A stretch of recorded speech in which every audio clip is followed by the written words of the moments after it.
شروع کړې وه او کم مسجد نبوي مبارک دی هغه جمعات کې منځونه کوي او دا هغه جمعات د منځونو ډېر برکات دی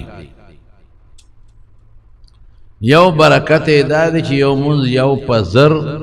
یا یو په 50,000 دی دوه روایت دی دا د 1000 والا روایت لږ مضبوط دی او د 50,000 روایت د هغې په نسبت لږ کمزور دی خو زمونږ علما وایي چې په فضایلو کې دا هم کافی دی یعنی یو منځ چې څوک په مدینه شریفه کې وکړي دومره ثواب دی چې د مدینې منورې نه علاوه په عامو د نورو جوماتونو کې 50,000 منځونه وکړي منځ یې څومره درون شو یو خو یې منځ قیمتي شو دویم دا دی چې دغه جومات کې بعضې داسې ځای نه دي چې هغه د برکت دی حضور پاک پخپله فرمایي چې زما د کوټې ما بیت بیتی و منبری روضة من ریاض الجنه زما د کوټې کومه کوټه کې چې حضور پاک دفن دی او زما د منبر په میاس کې چې کم ځای دی دا د جنت د باغچو باغچه ده نو ته چې منځ کې هلته داسې فرض کوله که په جنت کې منځ کوم زموږ علما د دې حدیث متعدد یعنی ګڼې توجیحات کوي بعض حضرات وفاء الوفا باخبار دار المصطفى هغه لیکلي دي چې الله پاک یو روایت کې داسې شته چې الله پاک به دا ځمکه د قیامت پر ورځ باندې اوچته کړي او جنت ته به یې یوسي نو چې یو سړی هلته منځ کوي او دعا کوي نو دا دعا دې وکړي الله دنیا کې د جنت ځمکې ته راوستم نو الله د مرګ نه پس مې د جنت ځمکه نصیب کړي او بعض علما وایي چې جنت کې انسان ته جسمانی خوشحالي ملاویږي دلته روحانی غذا ملاویږي د حضور پاک نه قرآن ووري حدیث ته ووري جنت هغه ځای دی چې هلته څوک ور ورسیږي الله ته راضي وي دې ځای کې چې څوک منځ کوي نو الله د منځګزار نه دلته راضي کېږي جنت کې د زړه سکون او اطمینان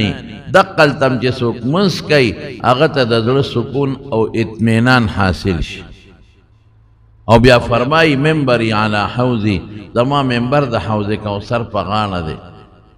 نو یو توجیه دا ده چې د قیامت پر ورځ به دا منبر او د منبر دا لاندې چې کوم ځای دی د منبر دا ځمکه دا به لوچته کې او د حوض کوثر په غاړه به کېږي ته چې هلته ناست یې داسې فرض کله که د حوض کوثر په غاړه زه ناست یم او په دغه ځای کې چې منځ کې په ځای کې دا راوله چې د جنت ځمکې رالم په جنت کې منځ کوم حوض کوثر نه به حضور پاک خلق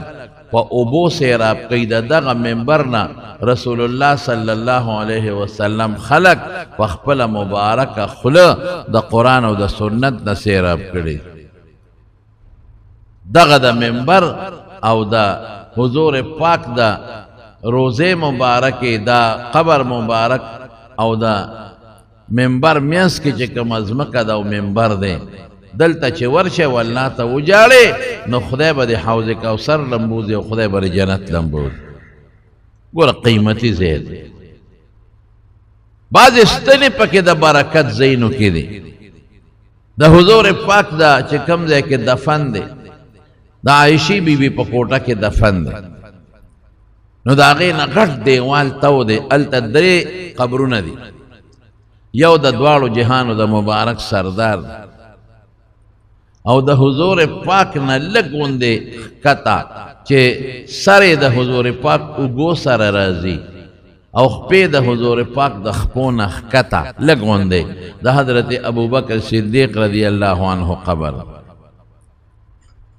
او بیا د حضرت عمر فاروق رضی الله عنه قبر دی ام په داسې انداز دی چې د حضرت عمر سره او د حضرت ابوبکر اوږې یو بل سره مخامخ دی او د یو قبر ځای پکې خالی پروت دی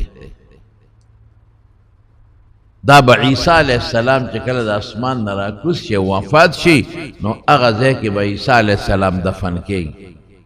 دا د عایشې بیبي کوټه ورسره خوا کې نږدې د حضرت فاطمه رضی الله تعالی عنها کور. نو دا د عایشې بیبي کوټه وانګن او د فاطمه بیبي کور د غون را یو ځای کړی دي او د دې نه یو دیوال تاو کړی، 15 ګوټیز دیوال یې تاو کړی، 4 ګوټیز نه، چې د بیت الله په شان نشي چې څوک د طوافونه شروع نه کړي. او چې کوم دا 3 قبرونه مبارک دي د حضور پاک او د حضرت ابوبکر او د عمر، د دې نه غټ دیوال تاو دي، سوړه پکې نشته، د ګوتې برابر سوړه پکې نشته. او ترکیانو بیا د دې د پاسه یو مضبوط ګنبد جوړ کړی او لاندې نه ښه مضبوط دی.